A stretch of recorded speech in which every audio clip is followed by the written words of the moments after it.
नमस्कार दोस्तों, मैं Rakshit Parmar enlighten Bharat YouTube channel पर आपका बहुत-बहुत स्वागत करता हूं।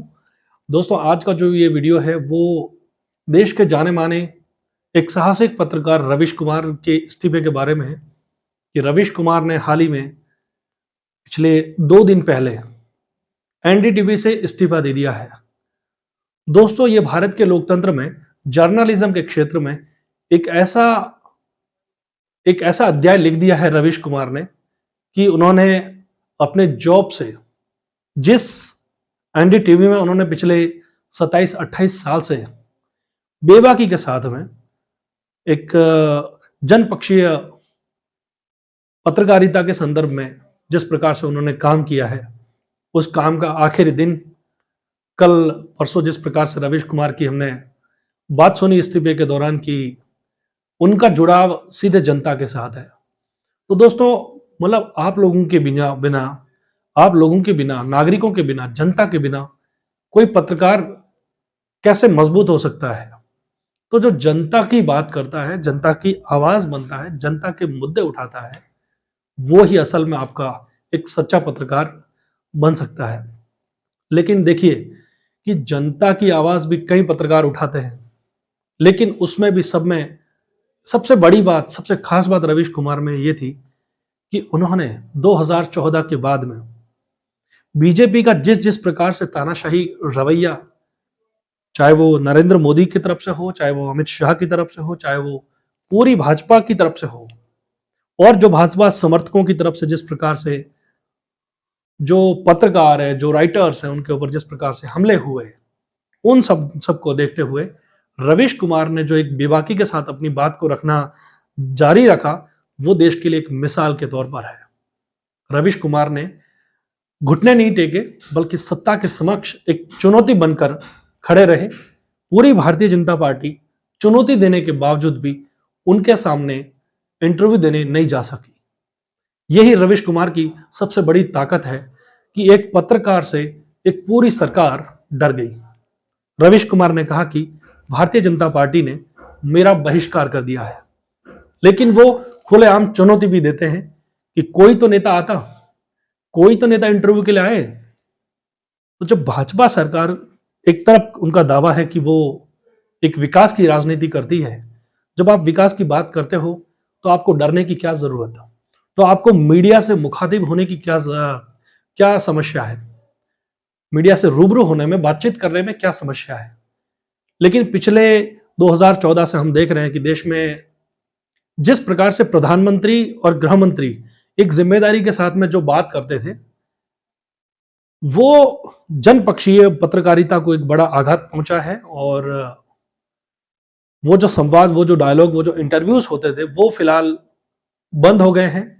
प्रधानमंत्री उनसे बिल्कुल किनारा करके चलते हैं, इवन देश के गृह मंत्री किनारा करके चलते हैं, और फिर प्रायोजित प्रायोजित प्री प्लांट इंटरव्यूज होते हैं जो देश देख रहा है कि उसमें सवाल कैसे पूछे जाते हैं, जिनके सवाल पहले से ही प्रधानमंत्री के पास में होते हैं। तो ऐसे इंटरव्यूज प्लान करना, ये इस बात का प्रतीक है कि कहीं न कहीं सरकार के अंदर एक बड़ी घबराहट है। वो घबराहट आखिर किस बात की है, ये बात समझनी चाहिए। और रवीश कुमार ने इसी कमजोरी का फायदा उठाते हुए लगातार सरकार के खिलाफ अपनी आवाज बुलंद करते रहे। देश ने देखा है कि जब भी बेरोजगारों की बात हो, जब भी महंगाई की बात हो, जब भी लोकतंत्र को कुचलने की बात हो, जब भी जनता की मांग, जनता की आवाज बनने वाले लोगों को दबाने, उनके ऊपर अटैक करने की बात हो, तो रवीश कुमार ने बेबाकी से अपनी बात को मीडिया के माध्यम से देश के बीच में रखा है। आपने देखा कि रवीश कुमार खुद दावा करते हैं कि 1 लाख से ज्यादा युवाओं के जो जॉब अपॉइंटमेंट लेटर हैं, वो रवीश कुमार ने अपने इस मुद्दे के द्वारा, रवीश की रिपोर्ट के द्वारा उन युवाओं को दिलवाए हैं।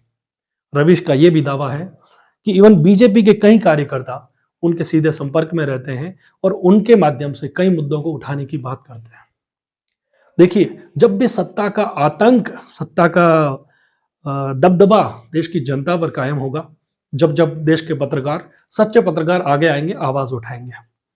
आपने देखा कि रवीश कुमार के ऊपर भी कई तरह के हमले होने की आशंका थी, जिसका उन्होंने डर भी बता दिखाया कि हाँ, मुझे डर लगता है।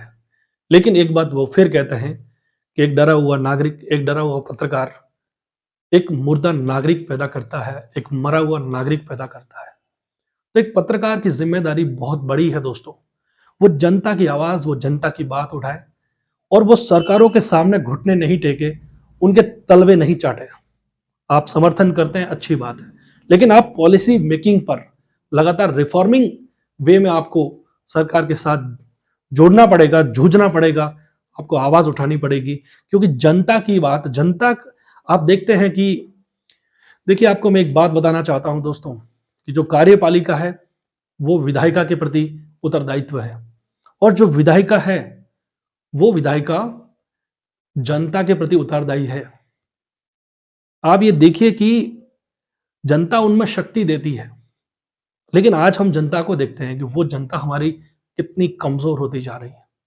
हमारे देश की तीन तरह की जो व्यवस्था है, न्यायपालिका, कार्यपालिका और विधायिका।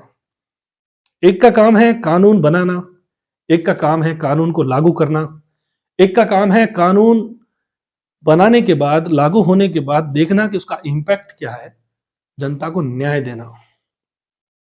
लेकिन आपने अभी देखा कि देश की महामहिम राष्ट्रपति मुर्मू जी ने जिस प्रकार से अपनी बात को रखा है बेबाकी के साथ में, और एक ऐसे मुद्दे को रखा है, उन्होंने कहा अपनी बात में, वो जबरदस्त तरीके से कहा कि देश में जेल क्यों बनाए जा रहे हैं, इतने जेल, नए नए तरीके के जेल क्यों बनाए जाने चाहिए? क्या लोगों को कुचलने के लिए? क्या लोकतंत्र को दबाने के लिए? जहां ये बात समझनी होगी दोस्तों कि हम विकास, अगर डेवलपमेंट करना चाहते हैं तो किस तरह का डेवलपमेंट करना चाहते हैं, इस पर एक बहुत बड़ा प्रश्न चिन्ह हमारे देश की राष्ट्रपति महामहिम ने उठाया है दोस्तों। ये सरकार के लिए भी, ये जुडिशरी के लिए भी, ये हमारा जो लेजिस्लेचर है, विधायिका है, उसके लिए भी एक बड़ा प्रश्न है कि जनता के प्रति आप कितने अकाउंटेबल हो, जनता के प्रति आपके क्या उत्तरदायित्व है। क्या जनता जेल में थोपने के लिए है? शायद नहीं। और यही प्रश्न भारत के प्रथम नागरिक के तौर पर जाने वाले, देश के सर्वोच्च पद पर आसीन राष्ट्रपति महामहिम ने कही है। तो इस बात को समझना होगा कि ये कोई साधारण बात नहीं है। उन्होंने जिस प्रकार से इस बात को रखा है, और अंत में अपनी बात को खत्म करते करते ये भी कहा है उन्होंने कि मैं जो नहीं कह रही हूं उस बात को समझना।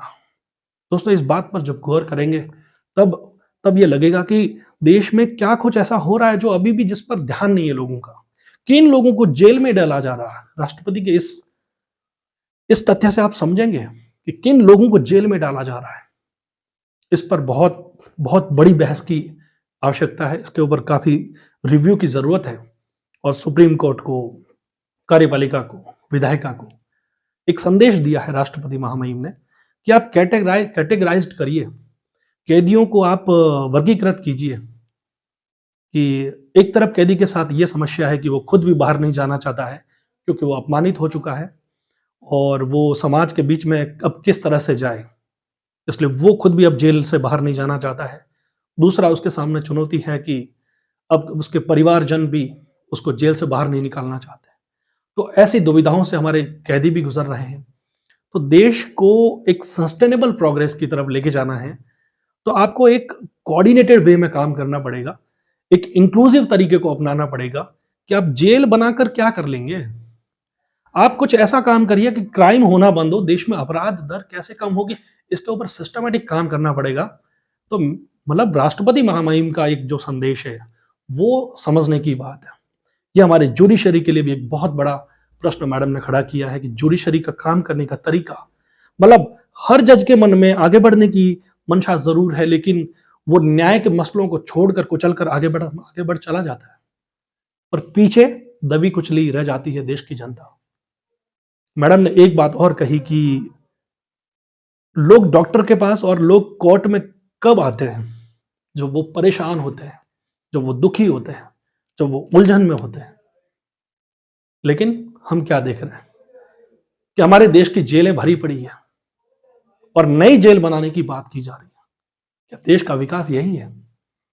इस बात को सोचने की गंभीरता से जरूरत है, दोस्तों, आप क्या सोचते हैं? आपके पास क्या ऐसे विचार हैं? आप ज़रूर रखें, अपने कमेंट के माध्यम से अपनी बात को रखना चाहिए आपको बेबाकी के साथ में। जिस प्रकार रवीश कुमार ने बेरोजगारों के मुद्दे को उठाया है, सरकारों की ऐसी नीतियों के खिलाफ जो लोकतंत्र को कुचलती है, जो देश की जनता की आज़ादी को छीनती है, उसके खिलाफ जो आवाज़ उठाने की मसला है। तो मेरे ख्याल से ये जो वीडियो है, आप इसको बहुत हद तक समझ पाएँगे और अपनी आवाज़ को आप ज़रूर बुलंद करें। कोई भी ताकत अगर आपको एक सत्ता के रूप में अगर डराती है, धमकाती है, तो इससे आपको दबकर नहीं रहना है, बल्कि रवीश कुमार की तरह ईमानदारी से आपको अपनी ड्यूटी निभानी है, अपना कर्तव्य निभाना है और जनता के साथ खड़ा होना है, पुरजोर तरीके से होना है। नमस्कार, थैंक यू सो मच। और मेरे चैनल एनलाइटन भारत को आप ज़रूर सब्सक्राइब करें, जनता के बीच में, दोस्तों के बीच में शेयर करें, अधिक से अधिक इसको आगे बढ़ाएँ। बहुत-बहुत धन्यवाद। Thank you so much.